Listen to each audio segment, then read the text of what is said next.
নমস্কার, রাধারানী হেসেলে আবারও সবাইকে স্বাগত। আজকের আমি সয়াবিন রান্না করব।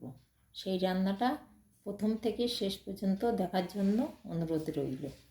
চলে গেলে কিন্তু হবে না। আমি প্রথমে 1 প্যাকেট সয়াবিন আমি গ্যাস অন করে জল বসিয়ে দিয়েছি। 1 প্যাকেট সয়াবিন নিয়েছি, এটা জলের মধ্যে দিয়ে দেবো। গরম জলে কিছুক্ষণ ফুটিয়ে নেব। একটু ঢেকে দিলাম। আর এখানে আমি মশলা নিয়েছি, জিরে আর ধনে আমি একসঙ্গে ভিজিয়ে রেখেছি কিছুক্ষণ, তাইলে মশলাটা অনেক বেশি মসৃণ হয় তাড়াতাড়ি। আর নিয়েছি 1 ইঞ্চি মতন আদা টুকরো করে কেটে নিয়েছি, 4-5টা মতন কাজু বাদাম, অল্প একটু চালমগজ নিয়েছি, আর কয়েকটা গোলমরিচ নিয়েছি। আর গুঁড়ো লঙ্কা, হলুদ এগুলো তো আছেই, এগুলো আগে আমি বেটে নেব।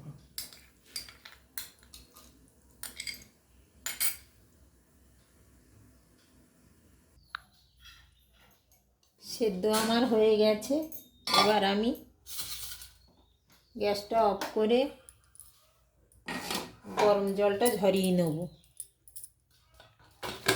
আমি সেদ্ধ হওয়ার সময় ওই সময় মশলাটা বেটে নিয়েছি। আর একটা টমেটো, সেটাও বেটে নিয়েছি। মশলাটা আমার বাটা হয়ে গেছে। আর আমি একটা টমেটো বেটে নিয়েছি। এবার গরম জল ঝরিয়ে আমি একটা ঠান্ডা জলের মধ্যে দিয়ে দেবো।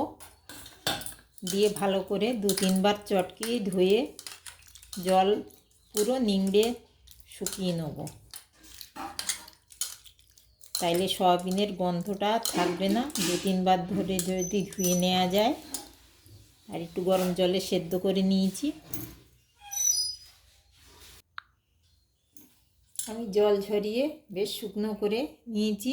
আর সেদ্ধটাও দেখুন কত সুন্দর হয়ে গেছে, একদম হাতে নরম হয়ে যাচ্ছে।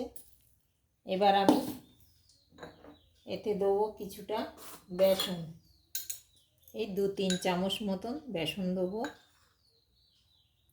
নিরামিষের দিনে কিছু খেতে মন না চাইলে একবার এই রান্নাটা করে খেয়ে দেখতে পারেন। আশা করছি আপনাদের ভালো লাগবে। অল্প একটু হলুদ দেব, পরিমাণ মতো লবণ দিয়ে দেবো,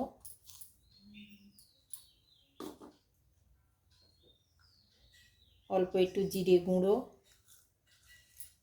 অল্প একটু ধনে গুঁড়ো, শুকনো লঙ্কার গুঁড়ো দিয়ে দেবো অল্প। খুব বেশি ঝাল দেবো না, কেন নিরামিষ ঝাল বেশি হলে কিন্তু ভালো লাগে না। এবার আমি হাত দিয়ে এটা মেখে নেব।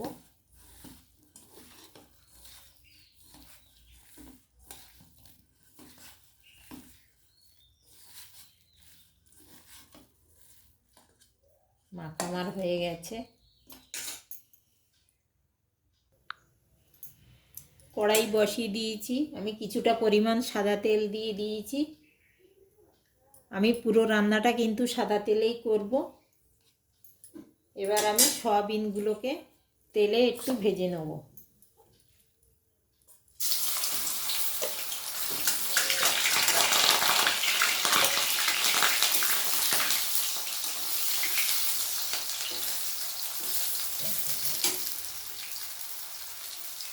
এই সময় একটু জোরটা কমিয়ে দেবো গ্যাসে, দিয়ে আমি আস্তে আস্তে ভেজে নেবো একটু লাল করে। ভাজাটা আমার হয়ে গেছে, আমি বেশ লাল করে ভেজে নিয়েছি। এবার আমি এগুলোকে তুলে নেব একটা বাটিতে।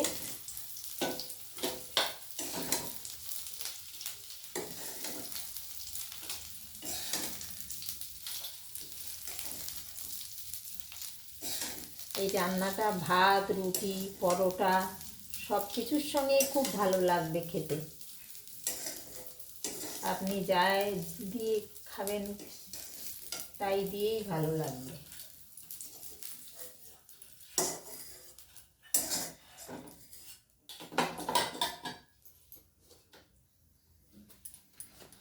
এবার আরও কিছুটা আমি তেল দিয়ে দেবো কড়াইতে।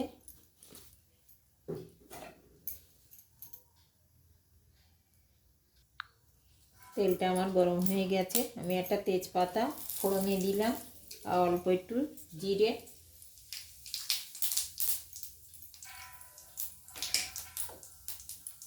দিয়ে আমি মশলাগুলো দিয়ে দেবো।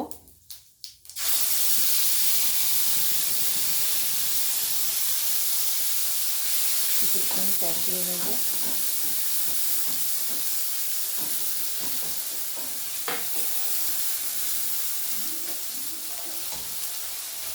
টমেটোটাও দিয়ে দেবো।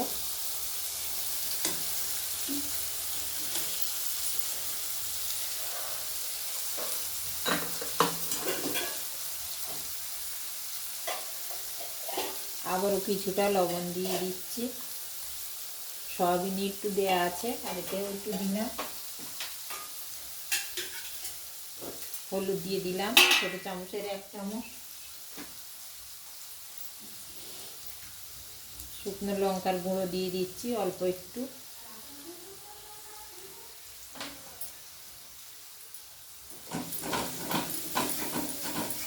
দিয়ে আমি কিছুক্ষণ কষিয়ে নেব। আমার মশলাটা কষানো হয়ে গেছে, দেখুন সাইড দিয়ে তেল ছেড়ে দিয়েছে। এবার আমি পাত্র ধোয়া জলটা দিয়ে দেবো, মশলার বাটি ধোয়া। আবারও কিছুটা জল দিয়ে দেবো, সয়াবিনগুলো যাতে একটু খায়।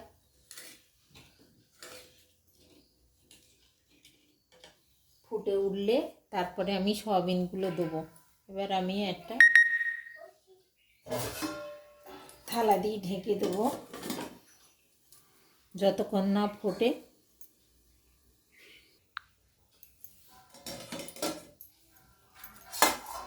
ঝোলটা আমার ফুটে গেছে, এবার আমি সয়াবিনগুলো দিয়ে দেবো।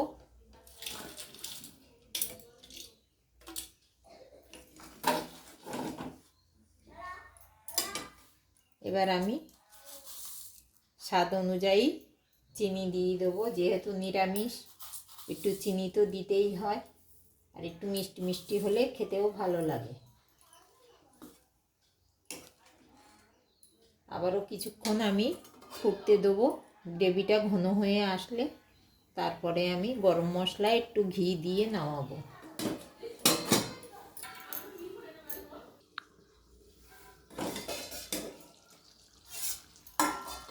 গ্রেভিটা আমার অনেকটাই ঘন হয়ে এসছে, আর আমি কমাবো না, যেহেতু আমাদের আজকের ভাত দিয়ে খাওয়া হবে।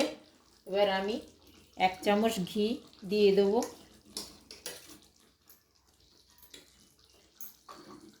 অল্প একটু গরম মশলা, ছোটো চামচের 1/2 চামচ মতন গরম মশলা দিয়ে দেবো। ধনে পাতা কুচি অল্প একটু দিয়ে দেবো। অনেকে ধনে পাতা পছন্দ করেন না, না দিতেও পারেন, কোনো অসুবিধে নেই। আমাদের সবাই একটু ধনে পাতা পছন্দ করে, তাই একটু দিলাম। এবার আমি গ্যাসটা অফ করে দেবো, দিয়ে আলাদা একটা বাটিতে ঢেলে নেব।